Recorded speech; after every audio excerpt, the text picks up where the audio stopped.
Hello everyone, my name is Arif Poddar. Today I am going to discuss about unit number 2 machine instructions and programs, lecture number 11. Now let us go to the contents that we are going to discuss in this lecture. Assembly directives, assembly and execution of assembly. Now let us go for what is called as assembler directives.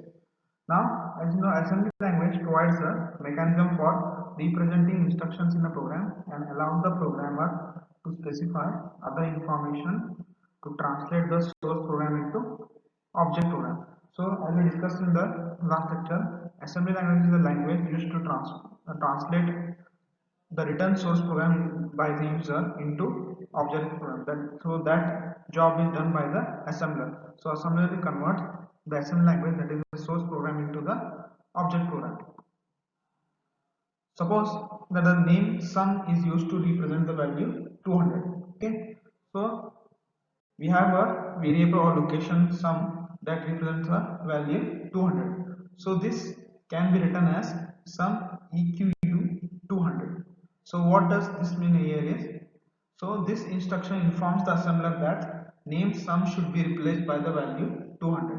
So wherever we use the sum location or sum name variable, so instead of that it should be replaced by a value 200 wherever it occurs in the program. So such statements are called as assembler directives. So this statement is called as assembler directive. So these are used by the assembler while it translates a source program into an object program. Now assume that the memory is byte addressable and the word length is 32 bits. So consider a memory which is of length 32 bits, which is byte addressable, and suppose you want to load the object program into the main memory. Here we have a diagram. As I told, the program that is loaded into the program is loaded into memory for execution.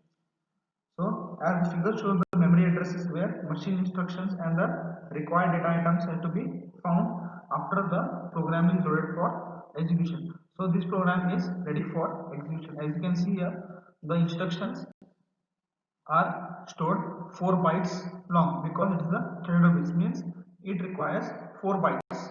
So first instruction will be stored at 100 location and second will be 104 and so on up to 4 bytes. Now consider this program.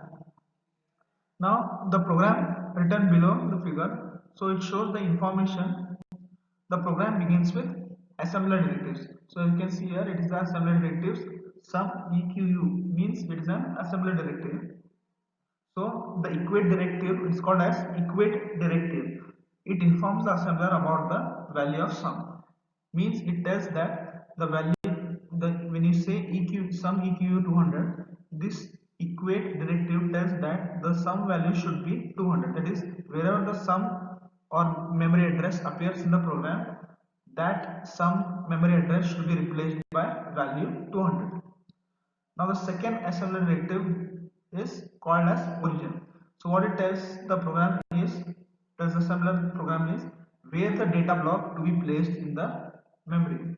So at what address the data block should get started in the memory. The third directive is called as data word. So what does data word directive is?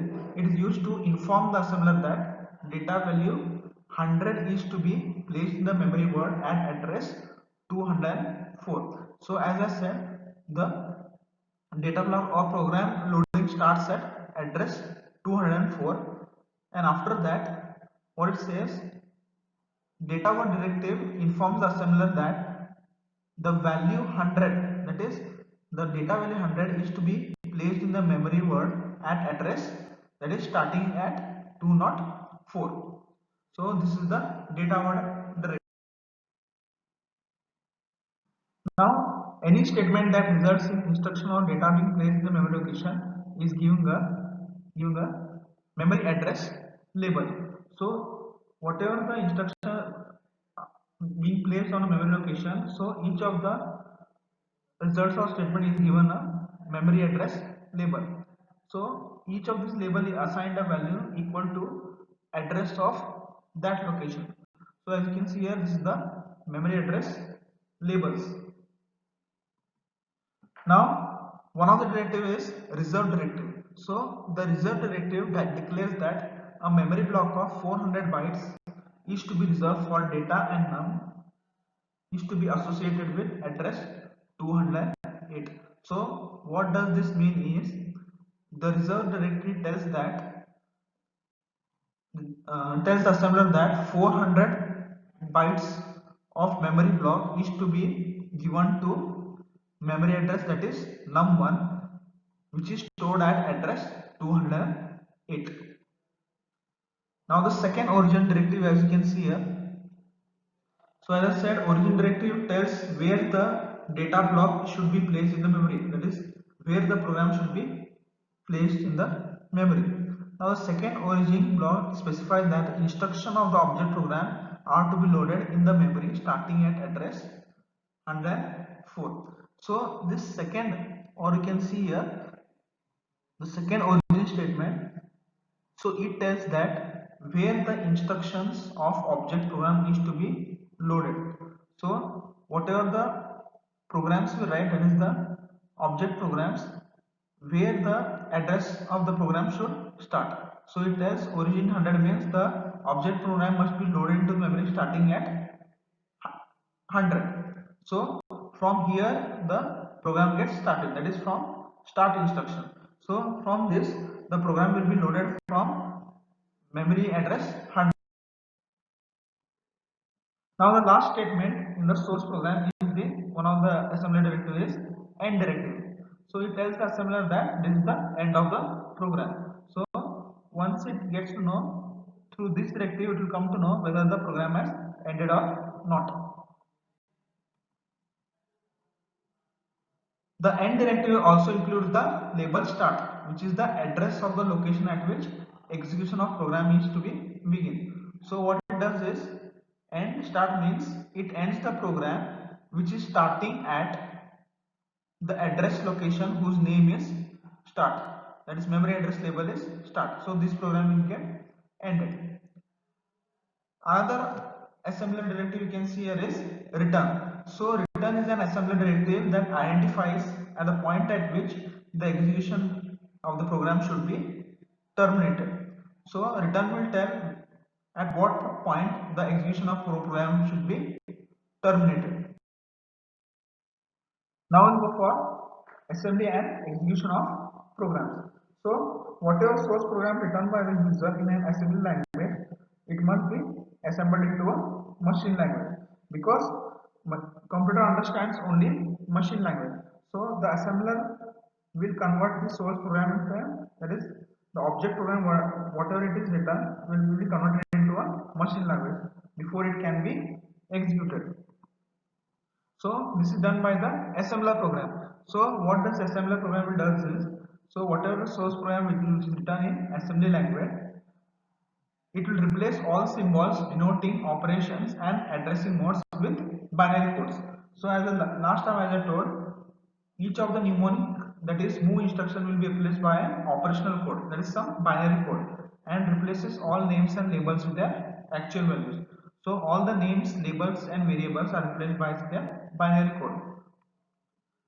Also the assembler assigns address to the instruction and data blocks starting at the addresses in origin assembler directive. So also after converting into a binary code, it also assigns the addresses to the instructions.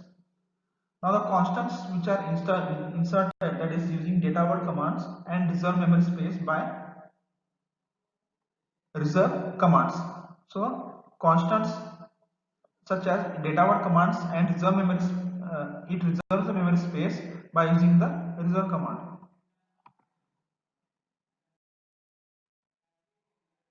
Now branch instruction is implemented in machine code by specifying the branch target using the relative addressing mode.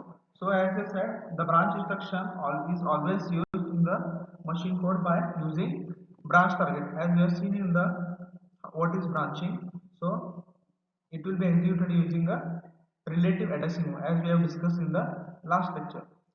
Now the assembler computes branch offset, which is the distance to the target, and puts into machine instruction. So as I told, using relative address mode, you can calculate the offset. So after calculating the offset, it will get the source address at which the machine instruction should be started. The assembler scans the source program and keep tracks of all names and corresponding values in a symbolic table. So assembler, what it does is it all scans the source program, and whatever the names as well as the numerical values all will be stored in the symbolic table before converting into machine language. So when a name appears second time, it is replaced with its value from the table. So to get a reference for that variable, it will be stored in symbolic table. If the name appears as an operand before it is given a value, the assembler is unable to determine branch instruction. So it means, suppose the name is appearing as an operand before it is given a value, that is, the address or operand is not given a value. So assembler will be unable to determine the branch instruction. Now, during the first pass, what it does is it creates a complete symbolic table. So as I told, symbolic table contains all the variables, constants, and their equivalent values. So after, at the end of this pass, all names will be assigned some numerical values. Now the assembler, after the first pass, it goes to the source program for the second time. For the second time, it will substitute all the names, that is all the names which are there with their values by using the reference from the symbolic table. So we are using a two pass assembler. So such an assembler is also called as two pass assembler. That is, we are scanning the source program two times. First for creating a symbolic table, and second for substituting all the names with their corresponding values. The assembler stores the object program on a magnetic disk. So whatever the assembler program, that is the object program, will be stored on the magnetic disk. So it should be loaded into the memory of computer before it is executed, which is done by the loader. So loader is responsible for executing this object program or loading the. Now the assembler places this information in a header preceding object code. So after loading it, the loader starts execution of the object program by branching to the first instruction. So loader will start the execution of object program by going to the first instruction. Now when the object program begins executing, it detects errors. So as you know, whichever program is running, it may contain errors. So when it is executing, the user should be able to find errors. So if you have written a program and if it is executing, if you find the errors, so assembler has the possibility of detecting and report syntax error. So if there are errors, the assembler can detect and report the syntax error to help the user find errors. So for that, debugger program is used. So debugger program, there is a program in assembler called as debugger program. It will have to find the errors as well as the syntax errors. Now in this lecture, we have studied about different assembly directives, indirect addressing modes, working of execution of assembly program. Thank you.